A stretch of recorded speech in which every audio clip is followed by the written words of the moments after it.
Hello student, I am Neena Jindal from Government Senior Secondary School Multi-Purpose Ludhiana. So today I will teach you the topic inductor, capacitor and resistor in series in an AC circuit.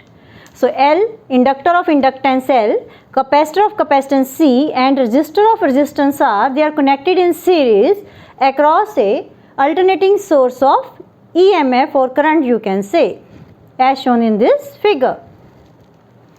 Because they are, let I is equal to I naught sin omega t is the instantaneous value of current flowing through it at any time, where I naught is the maximum value of current. Clear? Now potential हमने इसमें करना क्या है, we will find out as in all these articles, inductor across AC, capacitor across AC and resistor across AC only. In that, in all these three articles, what you have done, we have found the relationship between phase relationship between current and voltage. So here also we will find out the phase relationship between the current given by this and the voltage given by this. So this is our main purpose of doing this, as we have done in inductor only, capacitor only and resistor only circuits. So as they are in series, we are seeing, so it means the current flowing through them is same. Same का मतलब in amplitude as well as in phase. So current flowing through L, C and R is same, but potential drop across L, C and R is different. Different का मतलब क्या है, उनका amplitude भी अलग है और उनका phase relationship भी different है with I. Let VL is the potential drop across L, VC is the potential drop across C and VR is the potential drop across R, where VL is equal to I naught XL. So VL को हमने क्या consider करा, it is not the instantaneous, it is the peak value of voltage across inductor. So either we can take peak value or the RMS value of voltage across inductor. VC is equal to I naught XC and VR is equal to I naught R. All of you know that what is XL? XL is equal to L omega and it is called inductive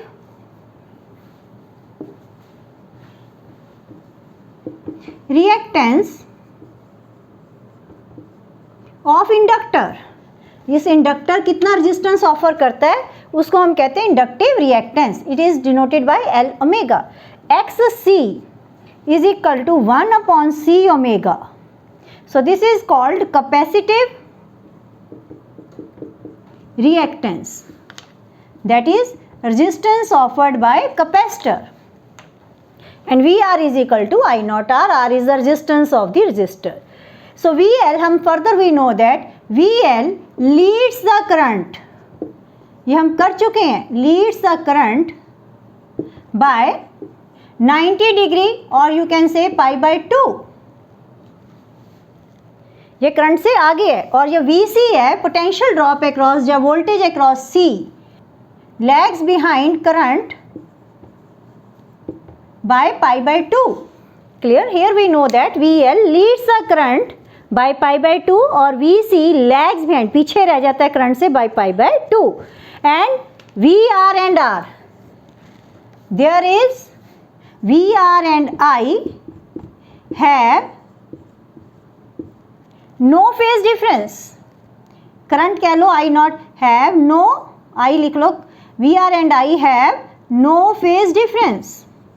सो ये हमें पता चल गया कि VL current से आगे है, VAC पीछे है और V और I they are along the same line. तो अब हमें इनकी नॉलेज होगी to find the resultant of these three, to find out V naught. अगर हम तीनों का रिजल्टेंट निकालेंगे तो हमारे पास V नॉट आएगा, ना कि V नॉट क्यों आएगा? क्योंकि ये भी पीक वैल्यूज़ हैं. पीक वैल्यूज़ के रिजल्टेंट के साथ हमारे पास पीक वैल्यू ही आएगी. So to find out the V not in terms of VL, VC and VR, we have to find out the resultant of these three. To find the resultant of these three, we have to draw the phasor diagram for this circuit. Now I will draw the phasor diagram. So to find V naught, we will draw phasor diagram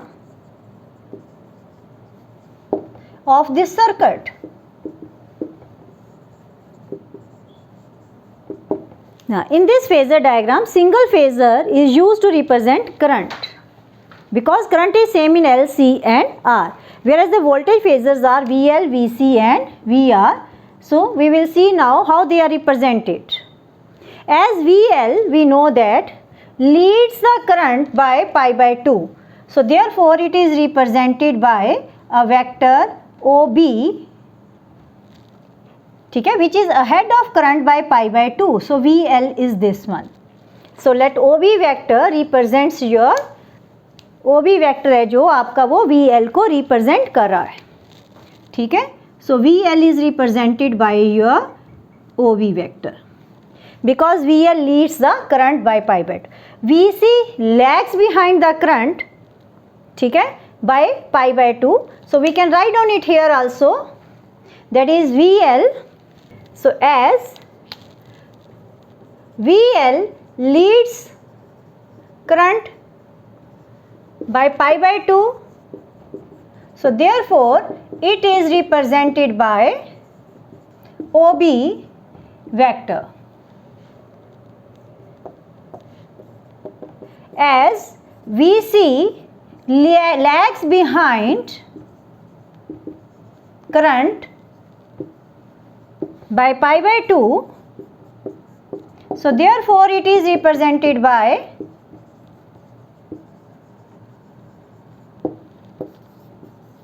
OC vector. So ये यहाँ पे आ जाएगा OC vector. So this represents your VC. So VL आ गया, यहाँ पे VC I write on it by the red one so that it may be clear. VR, as VR and I are along, VR and I along, VR and I have no phase difference.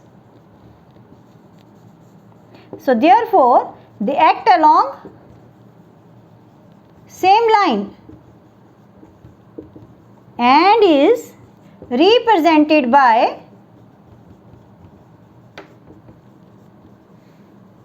OD vector. So I can write down here OD. So this is your VR. So this one is your VR. So now in this phasor diagram I have clearly mentioned VL, VC and VR. VL ऊपर की ओर है, VC नीचे की ओर है, VR I के साथ है. ये याद रखना है हमेशा. So now we will find out the resultant of these three to find out V naught. So first of all you see that VL and VC they act along same line but in opposite direction. So their resultant will be either VL minus VC or VC minus VL. It depends कि VL ज़्यादा है या VC. ठीक है? So I rub it. I hope you may have noted down this one. So first to find V naught, we will find resultant of these VL, VC and VR. ठीक है. अब इस diagram में क्या दिखाई दे रहा है? सबसे पहले तीन है तो पहले हम दो को कंबाइन करेंगे, VL and VC. So as VL and VC act along same line but in opposite direction. So therefore their resultant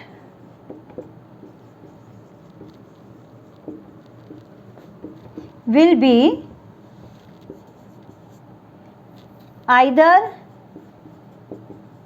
VL minus VC और VC minus VL. ये डिपेंड किस पे करेगा, कौन सा ज़्यादा है. Will be either VL minus VC और VC माइनस VL. इन दोनों में से कोई भी इनका रिजल्टेंट होगा. कैसे? अगर तो VL ग्रेटर देन VC है, will be either VL minus VC. ये कब होगा ये condition? When VL is greater than VC.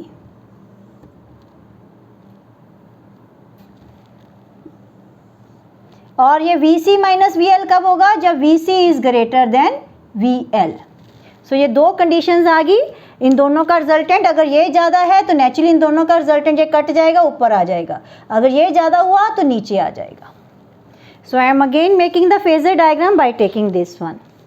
Late us be assume, अब एक केस लेके कर लेते हैं, ठीक है. So when VL is greater than VC, तो फेजर डायग्राम कैसे बन जाएगा, ये आपका VR आ गया और ये आपका VL था और ये आपका बन जाएगा VL माइनस VC. तो VC हमारा ख़त्म हो गया, हमारे पास ये आ गया. Let I make this OM. Clear now. So when VL is greater than VC, phasor diagram ये बन जाएगा आपका. तो VL माइनस VC, हम दोनों का VL और VC का जो हमने रिजल्टेंट निकाल लिया, हमारे पास OM वेक्टर आ गया. Clear now. Now to find V naught, we will, हमारे पास एक वेक्टर ये आ गया कि ये आ गया, we will find resultant of VL minus VC and VR by completing this parallelogram using parallelogram law of vector addition. So this OK vector will give us V naught. ठीक है, using parallelogram law of vector addition. Clear? तो this vector will represent, जो ये वाला vector है आपका OK vector है, तो ये क्या रिप्रेजेंट कर रहा है आपका V नॉट, ये वाला वेक्टर. ठीक हो गया ये. तो इसको हमने फाइंड आउट करना है. तो V naught will be equal to, as we all know that, will be equal under root of VR square plus VL minus VC whole square. Now you can put the values, so it will become equal to under root of I naught R whole square plus I naught XL minus I naught XC whole square. Now you can see it. Now I naught square, we can write on it like this, under root of I naught square R square plus I naught square, अंदर आ जाएगा XL minus XC square. So I not square बाहर common निकालोगे, under root के बाहर ये क्या रह जाएगा, आई नॉट रह जाएगा. So this will become equal to, चलो हम इसको ऊपर कर लेते हैं.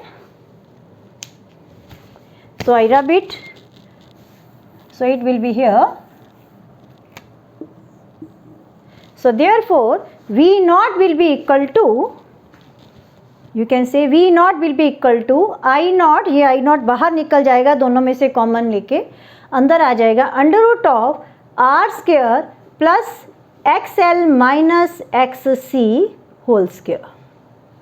You can put the value also, so it will be I naught under root R square plus L omega minus 1 upon C omega whole square. So if you compare this equation with Ohm's law, if I compare this equation with Ohm's law, what will you get? I can put it number 1 also. So compare this equation with Ohm's law equation. उसको compare करोगे तो V is equal to I R होता है, तो ये सारा क्या बन जाएगा, it means this factor R square plus L omega minus 1 upon C omega, इसको हम सी ओमेगा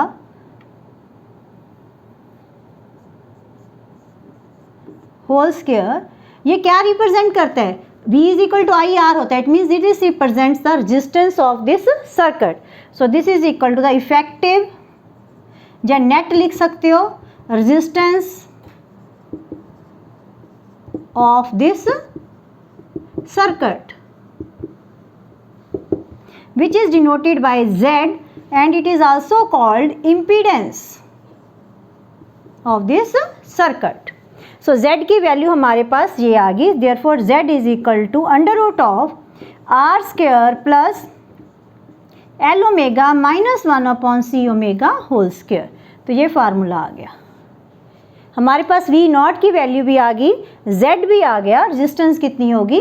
अब हमें V को क्या लिख सकते हो, अब हम अगर फेज़र डायग्राम देखें तो हमारे पास फेज़र डायग्राम ये आया, ये हमारा वी आर था, ये हमारा V L minus V C था, और ये हमारा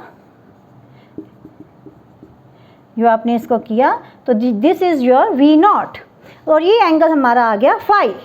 इट मीन्स वोल्टेज जो है हमारी, जो वोल्टेज है वो करंट से फाई आगे है। करंट जो वोल्टेज है, करंट से फेज डिफरेंस कितना आ गया, फाई आ गया। ठीक है, तो इसका मतलब हमारा जो हम इसको निकाल भी सकते हैं, टेन फाई कैसे निकलेगा, ये जितना है उतना ये आ जाएगा। तो फाई क्या है, phase difference between V and I. तो आई हमारा इस साइड पे था, तो आई से कितना वी आगे आ गया, वी नॉट फाई से। तो इसका मतलब जो उसने वोल्टेज दी थी हमें स्टार्टिंग में, इसका मतलब ये हो गया हमारे पास जो हमें v is equal to V naught sine of, मैंने बोला था आगे क्या आएगा हम निकालेंगे, तो क्या रिलेशन आ गया। So as i is equal to I naught sine omega T, so therefore v is equal to V naught sine of, कितना आगे आ गया, आई से और फाई आ गया, sine of omega t plus phi. तो ये हमारा phase relationship between v and i आ गया कि हमारा इस केस में जब V L is greater than V C है, इसमें स्पेशल ये याद रखना पड़ेगा, तो वोल्टेज हमारी करंट से आगे है by phase difference of phi. इस फाई को हम यहाँ इस डायग्राम से निकाल सकते हैं, tan phi is equal to perpendicular upon base. Perpendicular हमारा कितना है, जितना ये कितना है हमारा वी एल माइनस वी सी।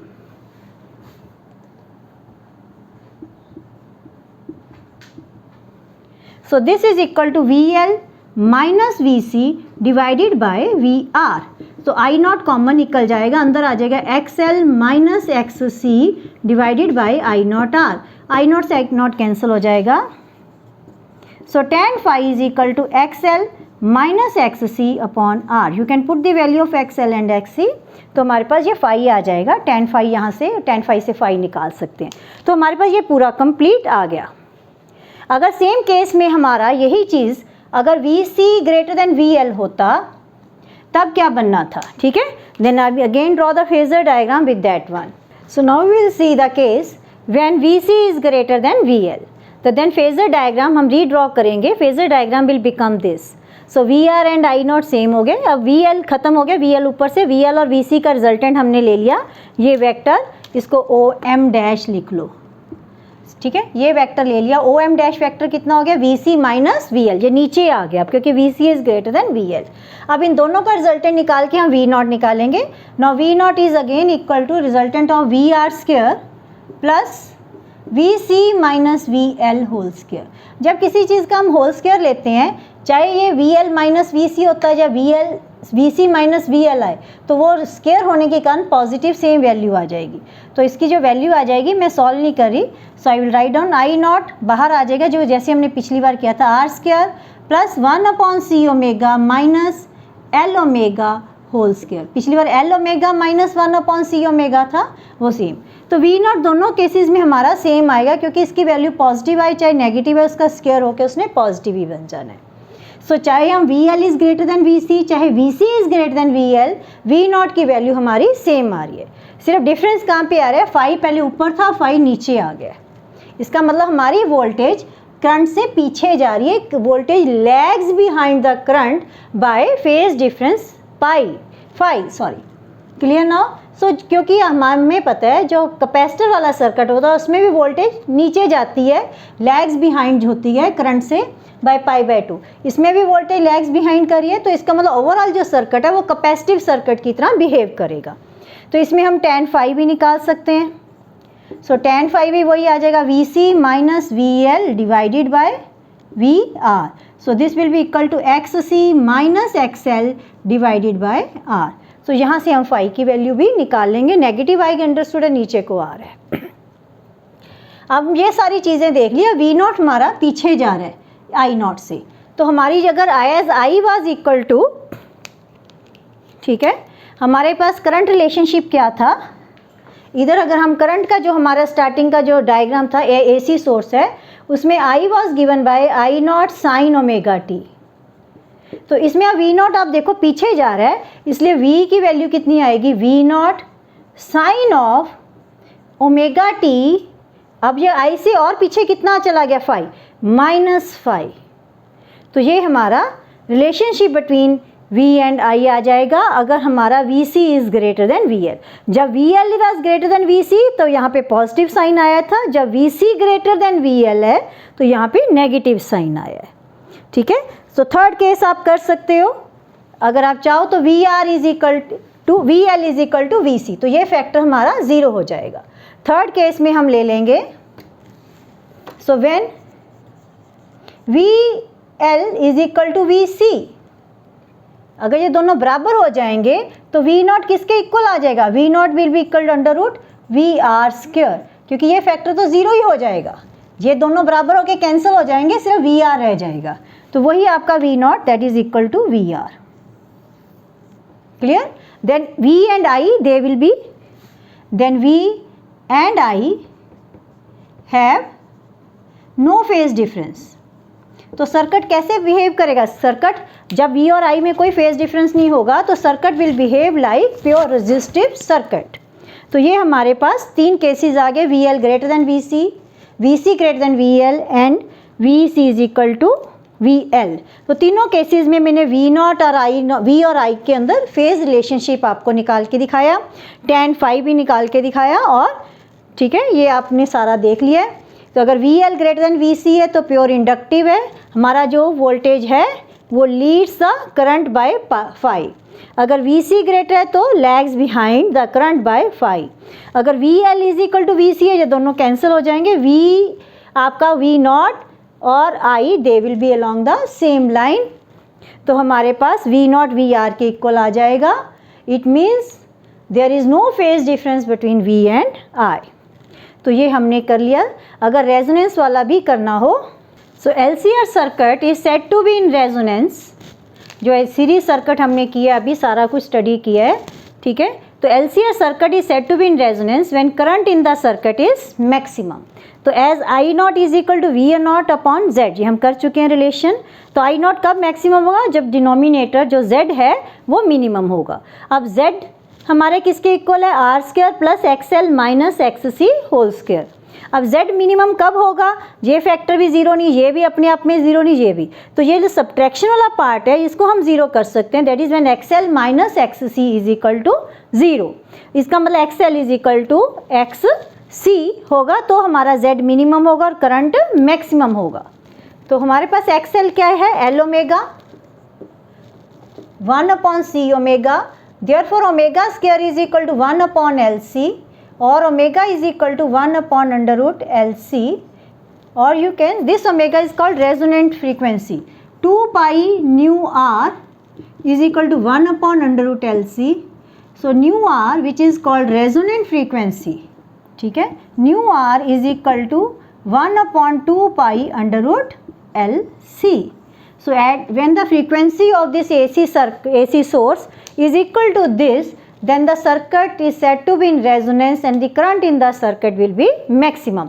अगर frequency इससे कम होगी या इससे ज़्यादा होगी तो I नॉट की वैल्यू उतनी मैक्सिमम वैल्यू नहीं होगी पीक वैल्यू से, क्योंकि अगर हम ड्रॉ करें द ग्राफ बिटवीन, अगर इस साइड पे फ्रीक्वेंसी ले लें, ठीक है, then the shape of the graph is like this. So along this we take I naught. So this is the maximum value of, ये क्या शो कर रहा है, I naught maximum. So if frequency, ये frequency कौन सी है, nu r, अगर frequency इससे कम है तब भी I naught की वैल्यू I naught maximum से कम होगी, अगर इसकी वैल्यू इससे ज़्यादा है तब भी, अगर इस साइड पे nu क्या है, ग्रेटर देन न्यू आर है, इस साइड पे nu is less than nu R है। तो अगर फ्रीक्वेंसी जो आपकी है अगर न्यू आर से कम है तब भी आई नॉट की जो वैल्यू है वो मैक्सिमम आई नॉट की वैल्यू से कम होगी, अगर ज़्यादा है तब भी कम होगी, ठीक है। Only at this frequency the current will be maximum in the circuit. So with this article is complete, so I M compiling this article. So in short, I am compiling the whole article which whatever we have done. So we have taken LCR circuit in series across a AC source in which I is the current flowing through it and same current is flowing through this, such that I is equal to I naught sin omega t, and we have to find out the relationship V naught, that is whatever that is what is the relationship between the voltage given by this and the current given by this, उन दोनों में phase relationship क्या है।